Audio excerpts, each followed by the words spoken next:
Bom dia a todos. Eminente ministro Marco Buzzi, que preside esses trabalhos, meus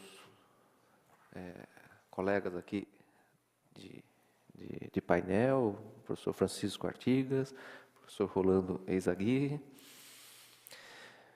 ministro Paulo Tarso Sanseverino, doutor Ernesto Tziruniuk.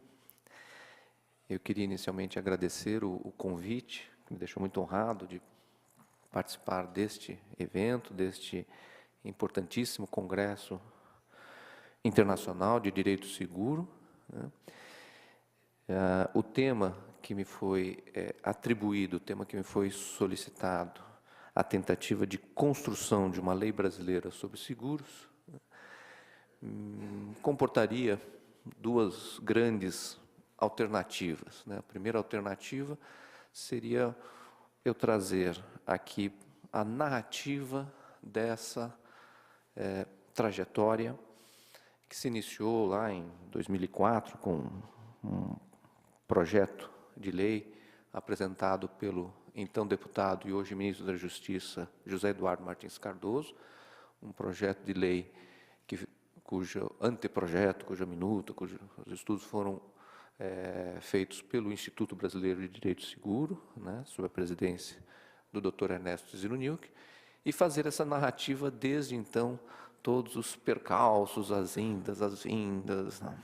A segunda alternativa de abordagem desse tema, e pela qual eu vou seguir, é não fazer uma narrativa, um relato no tempo de tudo que aconteceu, mas sim fazer uma problematização das dificuldades que, num regime democrático, enfrenta qualquer tentativa de construção de uma lei importante, como é essa lei sobre seguros. Fazer uma reflexão sobre o processo de criação de um consenso, de construção de um consenso em torno da importância da lei, em torno dos dispositivos que a lei deve contemplar, das regras que devem ser introduzidas no direito brasileiro. E quando eu falo em construção de consenso, eu acho que o primeiro aspecto a acentuar é que consenso não é unanimidade. Não se tem em mira construir a unanimidade, mas sim o consenso, coisas diferentes. A unanimidade, na verdade, ela paralisa o processo legislativo. Ela paralisa, por incrível que possa parecer à primeira vista essa ideia, a unanimidade faz com que o processo legislativo não se desenvolva. Nós temos aqui, por exemplo, no Brasil, uma medida provisória, que é uma lei, uma lei que é baixada pelo Poder Executivo. Quando foi baixada essa medida provisória que eu vou fazer referência, o Poder Executivo podia repetir diversas vezes a medida provisória até o Poder Legislativo decidir se aceitava ou não a medida provisória. Hoje a regra já é diferente. O prazo que o Congresso tem, que o Poder Legislativo tem para apreciar a medida provisória baixada pelo Presidente da República, tem que ser observado, senão a medida perde os seus efeitos. Uma medida provisória, então, a que eu faço referência, de 2001, sobre assinatura digital, a estruturação da infraestrutura de chaves públicas brasileira. Esta medida provisória, ela recebeu, num primeiro momento, alguma contestação por parte de alguns setores, mas depois esses setores perceberam que poderiam ter ganhos com a infraestrutura de chave pública. Resultado, desde 2002, 2003, ninguém mais questiona a importância da assinatura digital. o projeto da medida provisória está parado e nunca vai se transformar em lei, exatamente porque existe unanimidade quanto à importância dessa infraestrutura de chaves públicas. E por que paralisa? Por que a unanimidade paralisa a tramitação do processo legislativo? Porque a política é um processo de arbitragem de conflitos. O político, o deputado, o senador, ele arbitra conflitos. Os conflitos não aparecendo, ele, o político, desconfia e a coisa fica parada. Enquanto não aparece, enquanto os conflitos não reverberam no Congresso Nacional, o projeto de lei, se é uma lei importante, não anda. Então, construir consenso não é construir unanimidade, porque a unanimidade paralisa o processo político. O que oxigena o processo político é o conflito. A unanimidade também não é possível por uma segunda razão. A unanimidade também não é possível porque toda lei nova, prejudica alguém. Toda lei nova beneficia alguém e prejudica alguém. Não existe nenhuma lei nova que só beneficia, assim como não existe nenhuma lei nova que só prejudica. Alguns setores serão prejudicados, outros serão beneficiados. Se a gente for pensar uma lei que torna obrigatória a vacinação de todas as crianças do Brasil, quem sairá prejudicado com uma lei dessa? Os gestores dos recursos públicos da saúde. Porque se esses gestores entendessem que era uma medida importante fazer essa vacinação, eles já teriam feito sem a lei que tornasse obrigatória. Esses gestores consideram que os recursos públicos seriam mais bem empregados numa outra destinação. Então, sempre existe alguém que sai prejudicado e alguém que sai beneficiado em qualquer lei nova. E aqui eu acho que a gente pode distinguir duas situações. Uma primeira, a lei nova beneficia um conjunto muito pequeno de pessoas e prejudica um conjunto muito grande de pessoas. Normalmente, essas leis são produtos de condutas pouco republicanas, nada transparentes. Acontece. O que nos interessa é aquela lei que prejudica um pequeno grupo de pessoas, setores, mas vai trazer um benefício muito grande para a sociedade como um todo e para muitas pessoas. É esse tipo de lei, na construção de uma lei dessa, que é necessário construir o consenso. Leis que vão trazer prejuízo para algumas pessoas, poucas, mas benefício para muitas pessoas. É neste tipo de lei que é necessária a construção do consenso, e por incrível que pareça, é necessário construir o consenso entre os beneficiados da nova lei. Porque quem sai prejudicado pela lei, imediatamente identifica o prejuízo. Quem sai prejudicado pela nova lei, imediatamente se organiza. Agora, os beneficiados nem sempre têm a percepção do benefício. Às vezes é um benefício marginal e por isso eles acabam não se organizando tão prontamente quanto os que saem prejudicados. A privatização do serviço de telefonia, que aqui no Brasil, durante os anos 90, enfrentou esta dificuldade. As pessoas que seriam prejudicadas pela privatização da telefonia, ou seja, os empregados das empresas públicas de telefonia, esses rapidamente perceberam o prejuízo que a privatização traria para os interesses deles, se organizaram, pressionaram, etc. Agora, a população como um todo, todos nós consumidores, para nós era algo um pouco etéreo de mencionar qual seria o benefício. Claro, passados todos esses anos, todos nós aqui sabemos o quanto foi bom para o Brasil, né, para todos nós, o processo de privatização das telecomunicações nos anos 90. Né? Então, é necessário construir o consenso entre os beneficiados da nova lei. Dentro desse quadro, então, a gente pode identificar que sempre haverá núcleos que vão resistir à construção do consenso. Núcleos que vão resistir à construção do consenso. O primeiro núcleo, o mais poderoso, são exatamente das pessoas que se prejudicam, que logo de cara se identificam, olha, essa lei vai me prejudicar, vamos me organizar para derrubar essa lei. Né? Já estão chegando perguntas. Então, esse é o primeiro núcleo, né? Os que se prejudicam. Né? Às vezes é muito fácil identificar por que uma certa pessoa está se sentindo prejudicada pela lei. Então, se fosse uma lei assim, criando impostos sobre as grandes fortunas, todas as pessoas que têm grandes fortunas estariam prejudicadas, é muito fácil identificar.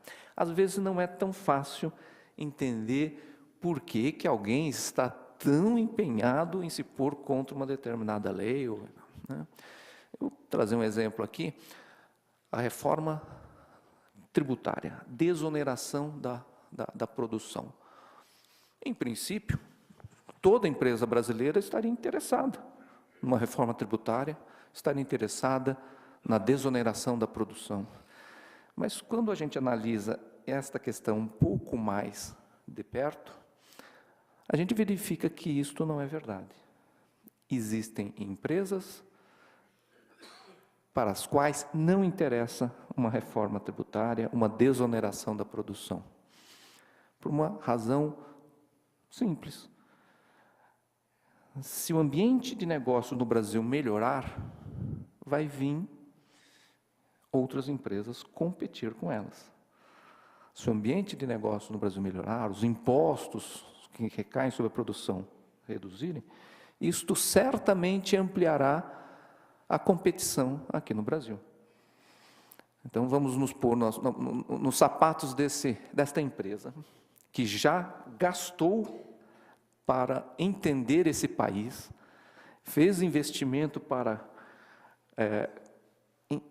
poder negociar, explorar sua atividade, enfrentando o chamado custo Brasil, e se posicionou no mercado, está aqui, está ganhando, está pagando esses impostos exorbitantes que nós temos aqui no Brasil.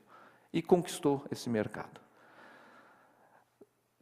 Para ela não interessa que, de repente, toda essa situação mude de um dia para a noite, os impostos passem a ser menores, as exigências burocráticas menores, e mais investidores venham competir no mercado que ela conquistou.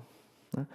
Então, o prejuízo que uma lei nova pode trazer, às vezes, não é tão facilmente perceptível. Tem sutilezas aí a serem consideradas. Né? Ou seja, existem empresas que se aliam àquelas pessoas que não querem uma efetiva reforma tributária. Não é verdade que todas as empresas brasileiras querem a reforma tributária, querem a reforma trabalhista. Este é o primeiro núcleo, então, os prejudicados. O segundo núcleo são os desinformados. São pessoas que deveriam participar do debate, deveriam trazer sua contribuição, mas não se informam o suficiente. E estão movidos por uma atitude meio inercial. Não quero mudança nenhuma, isso daqui eu vou ter que estudar, mudar essa lei, vou ter que estudar de novo tudo que eu já sei. Então, esses também são um núcleo que resiste à construção do consenso a ser considerado. E o terceiro núcleo, eu diria, são os indignados compulsivos. Né? São pessoas que qualquer coisa ficam indignadas, já fazem um hashtag, criam na rede social um movimento. Né? Porque na sociedade democrática, com ampla informação em que vivemos, todos se sentem preparados para fazer qualquer debate sobre uma política pública ou sobre as novas leis. Né? Não há assim, mesmo aquele estudioso que se dedicou ao assunto toda a sua vida e é respeitado no meio acadêmico, ele tem a mesma importância que o indignado compulsivo que só ouviu falar e... Né? Aqui no Brasil, ano passado, aconteceu um fato, foi uma invasão de um canil royal, que mantinha ali beagles para testes para as indústrias farmacêuticas, né? Não são pets, não são cachorros domésticos, são cachorros para testes científicos. Uma invasão, as pessoas se organizaram, tiraram, resgataram os cães, né? A questão científica de estar sendo bem tratados ou maltratados aqueles animais, essa questão científica, quem está em condições de fazer esse debate? Os cientistas, não são os artistas de televisão, não são os vizinhos, não são os amantes de cachorro, não são os... Não, eles não têm condições de fazer o debate de como se mantém um animal para testes adequados para a indústria farmacêutica, como não se mantém. Mas a sociedade da informação, a ampla democratização, faz com que essas opiniões se igualem. Então, nós temos também esse terceiro núcleo de pessoas que, a rigor, não deveriam participar do debate. Não estão preparadas, não têm condições, mas são os indignados compulsivos e eles vão também servir assim como um núcleo de resistência. Ok, feitas essas considerações genéricas, eu quero agora então falar um pouco sobre, especificamente, a experiência do projeto de lei dos seguro aqui no Brasil. Tá? Quem sai prejudicado por esse projeto de lei? É indispensável para a gente entender o contexto, fixar estratégias, tal, quem tenha clareza, quem sai prejudicado. As seguradoras se sentem prejudicadas. As seguradoras, isso até me parece que elas superdimensionam o prejuízo, né? Mas elas se sentem prejudicadas, né? E quem são os beneficiados, né? Os beneficiados são os segurados. Mais que os segurados, os beneficiados é toda a economia brasileira que vai poder contar com um marco regulatório num segmento muito importante, mais evoluído, mais adequado às relações econômicas do nosso tempo. Lembra muito essa situação a entrada em vigor do Código de Defesa do Consumidor, né? Quando o Código de Defesa do Consumidor estava em discussão, as empresas se organizavam, criavam um monstro, será insegurança jurídica, o caos. Entrando em vigor o Código de Defesa do Consumidor, rapidamente as principais empresas mudaram a sua avaliação, criaram os seus saques, fizeram os investimentos aos quais elas resistiam, fizeram os investimentos para melhorar a sua qualidade de fornecedora de produtos e serviços ao mercado de consumo, e desde então temos uma lei que todo mundo reconhece como tendo sido responsável por uma melhoria das relações aqui econômicas no Brasil, das relações de consumo. O projeto de lei sobre a lei de seguros, né, sobre contratos de seguros, me lembra muito aquele contexto que vivemos no fim dos anos 80, início dos anos 90, relacionado ao Código de Defesa do Consumidor. Existe uma resistência das seguradoras em fazer os investimentos que elas vão ter que fazer para, enfim, arcar com um novo cenário, mas elas não põem na balança os benefícios que elas vão trazer com a melhoria do segmento do mercado de seguros. Para encerrar, eu queria apontar duas características do processo legislativo em torno da nova lei de seguro aqui brasileira, que são indicativos positivos, indicativos a favor da tramitação e da aprovação dessa lei. Primeiro, no âmbito da Câmara, o projeto já está sendo discutido numa comissão especial. Isso é algo que quem se detém sobre o regimento interno da Câmara, do Senado, pode constatar. O projeto de lei, normalmente, tramita pelas comissões permanentes da Casa, 4, 5 comissões, em cada comissão um relator, em cada comissão um prazo novo para emendas, em cada comissão deputados diferentes que vão ter que se informar a respeito do assunto. Em cada comissão, o projeto de lei tem que disputar a pauta com milhares de outros projetos de lei, e a disputa é pela lógica política. Mas o regimento prevê a possibilidade de tramitação em comissão especial. Quando pega um projeto de lei que deveria estar nas comissões permanentes e vai para uma comissão especial, nós temos um único relator, um único prazo de emenda, um único conjunto de deputados para discutir o assunto e, principalmente, não há disputa política da pauta. Sempre que a comissão se reúne é para discutir aquele projeto de lei. Tanto assim que todo deputado que apresenta o seu projeto de lei, no momento seguinte, protocolou o projeto de lei, importante, ele vai no presidente da Câmara e pede, dá para ter uma comissão especial? Não, o presidente da Câmara tem uma pilha na mesa dele de solicitações de comissão especial. Né? E aqui vem algo muito engenhoso do regimento interno. O presidente da Câmara, se ele identifica este projeto é importante, ok, eu vou tirar das comissões permanentes e vou tramitar para comissão especial.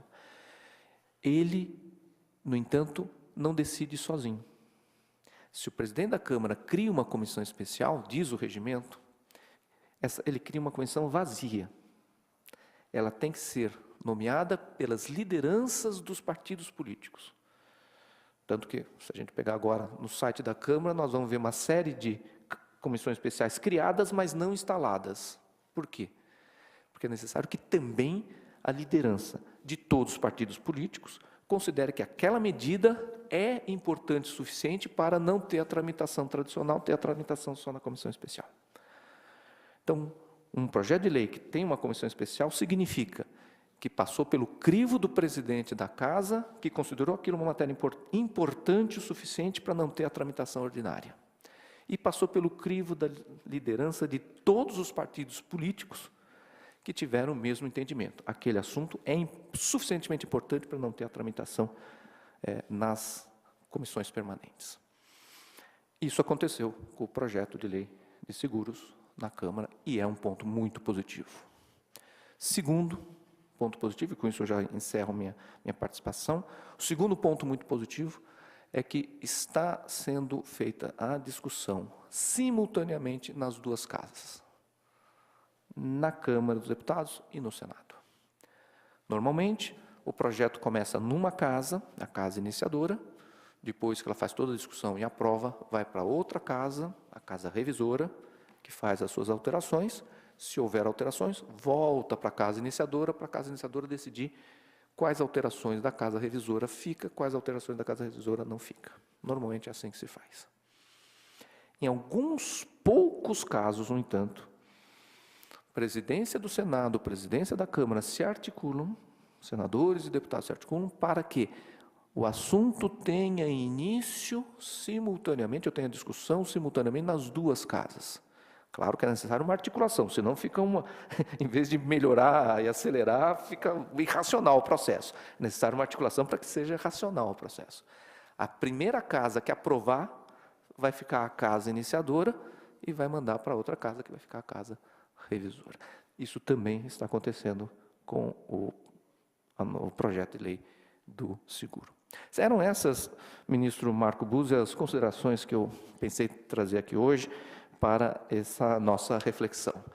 Muito obrigado pela atenção.